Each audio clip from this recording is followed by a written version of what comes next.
দাও, আবার যদি চুরি করে তার পা কেটে দাও, আবার যদি চুরি করে, আবার যদি তার চুরি করে তার আরেকটা পা কেটে দাও।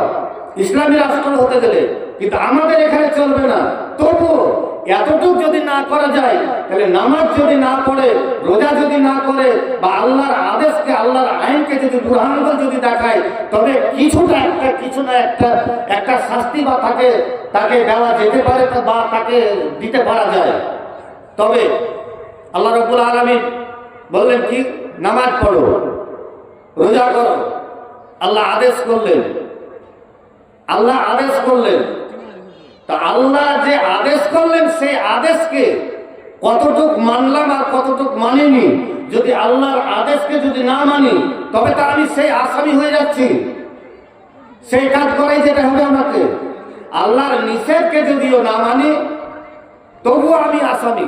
আল্লাহর আদেশকে মানতে গেলেও আসামি, আর নিষেধকে মানতে গেলেও আসামি। দামিনী বংশের একজন মেয়ে নবীকে এসে বলছেন, তাহলে ইয়া রাসূলুল্লাহ ইন্নী জানাইতু, আল্লাহ পাক নবী, আমি জেনা করে নিয়েছি, আমি পাক নাপাক হয়ে গেছি, আমাকে পাক করে দিন। নবী সাল্লাল্লাহু আলাইহি ওয়াসাল্লাম মুখটাকে ঘুরিয়ে নিলেন। আবার মেয়েটা সামনে দিয়ে গিয়ে বলছেন, আল্লাহ পাক নবী, আমি নাপাক হয়ে গেছি, আমাকে পাক করে দিন। তিনবার বলার পরে নবী বলছেন, মেয়েটা বলছেন, কেন মুখ ঘোরাচ্ছেন? আমি নাপাক হয়ে গেছি, আমাকে পাক করে দেন। নবী সাল্লাল্লাহু আলাইহি ওয়াসাল্লাম সাহাবাদের বললেন, মেয়েটা ছিল বিবাহিতা। সাহাবাদের বললেন, যাও তাকে নিয়ে যাও, আর নিয়ে গিয়ে তাকে কোমর থেকে পুঁতে দাও, আর কোমর থেকে পুঁতে দিয়ে তাকে পাথর মেরে মেরে তাকে রজম করে দাও। তাকে পাথর মারতেই থাকবে, পাথর মারতে থাকবে। যখন মেয়েটাকে নিয়ে যাওয়া হয়, তখন মেয়েটা নবীকে বলছে, আল্লাহ পাকের নবী, আমি যে অন্যায় করেছি, আমি যে অপবিত্র হয়েছি, আমি যে ওই পাঠের ভুঁয়ে ভুট্টার ভুঁয়ে যে কাজ করেছি, অকাজ করেছি, কুকাজ করেছি, আল্লাহ পাকের নবী, ওই অকাজ কুকাজ করার কারণে, ওই নাপাক কাজ করার কারণে আমার পেটে বাচ্চা হয়ে গেছে। নবী সাল্লাল্লাহু আলাইহি ওয়াসাল্লাম বললেন যে তুমি অপরাধ করেছো, তোমার বাচ্চা পেটের অপরাধ করেনি। সুতরাং তুমি বাড়ি যাও, বাড়ি গিয়ে তোমার বাচ্চা যতদিন পর্যন্ত না হবে, ততদিন পর্যন্ত তোমার ফায়সালা করা যাবে না। তুমি যাও, আর বাচ্চা যখন হবে তখন তুমি আসবে। অপরাধ তুমি করেছো, কিন্তু অপরাধ তুমি করেছো, তোমার পেটের বাচ্চা অপরাধ করেনি। তুমি বাড়ি যাও, বাড়ি গিয়ে তোমার বাচ্চা যখন হবে তখন তুমি আসবে।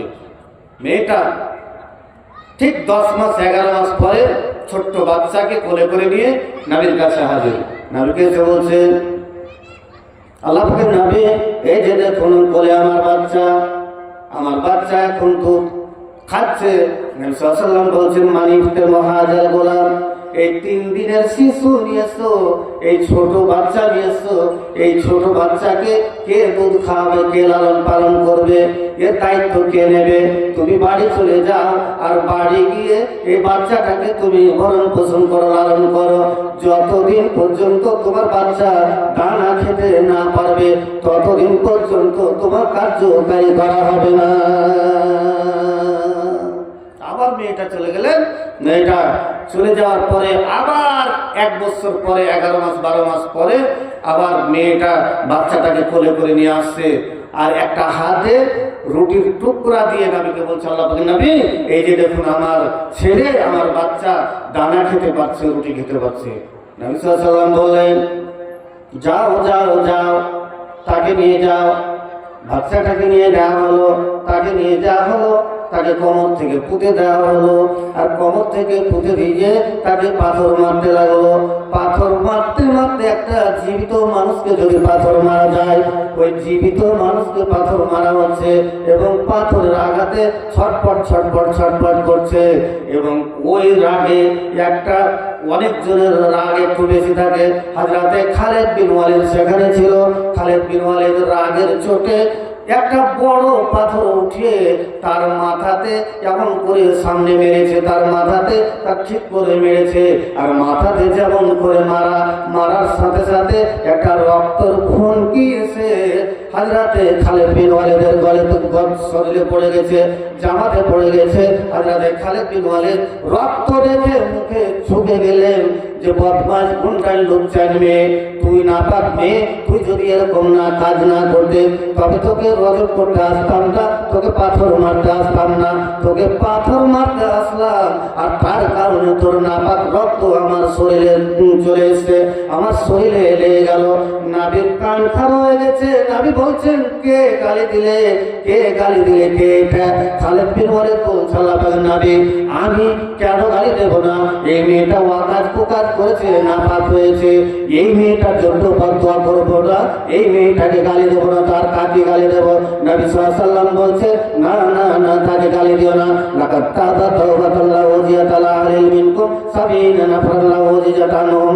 এই মেয়েটা 12 মাস 13 মাস 24 মাস ধরে যত ইবাদত করেছে এবং যত তওবা করেছে, যত তওবা করেছে, যত তওবা করেছে, এর তওবাগুলো যদি তোমাদের মদিনার 70 জন লোককে যদি ভাগ করে দেওয়া হয়, ভাগ করে দেওয়া হয়, ভাগ করে দেওয়া হয়, যাদের গুনাহ নাই, যাদের নেকি নাই, যারা একদম জাহান্নামের মুখে হয়ে আছে, এরকম 70 জন লোককে যদি ভাগ করে যদি দেওয়া হয়, ভাগ করে দেওয়া হয়, তবে তোমাদের ওই মদিনার 70টা লোক বিদায় হিসাবে জান্নাতে চলে যাবে। একবার মহব্বতের সাথে বলি সুবহানাল্লাহ। তবে একটা মেয়ে অন্যায় করেছে, অকাজ করেছে, তো নবী তো বলতে পারতেন যে তোমার তওবা কবুল হয়ে গেছে, 24 মাস ধরে তুমি তওবা করছো, তওবা কবুল হয়ে গেছে, যাক বাচ্চাটাকে রেখে দাও, তোমাকে আর এরকম শাস্তি দেওয়া হবে না।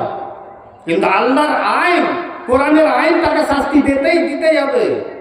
নবী কি বললেন যে এত তওবা করেছে, এত তওবা করেছে যে তওবার কারণে 70টা লোক বিনা হিসাবে জান্নাতে চলে যাবে, যদি ওর তওবাগুলোকে যদি ভাগ করে যদি দেওয়া হয়।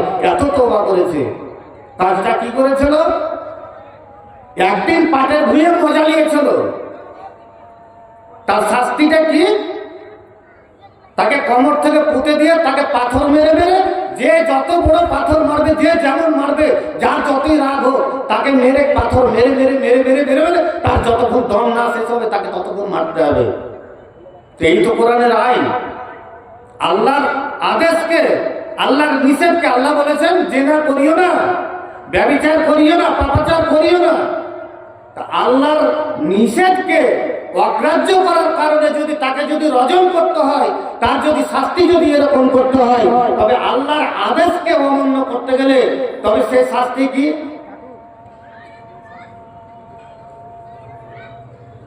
একটা মেয়ে তার নিজের খাওয়াইশ মেটানোর জন্য বরবাদ হয়ে গেছে, তাকে এরকম শাস্তি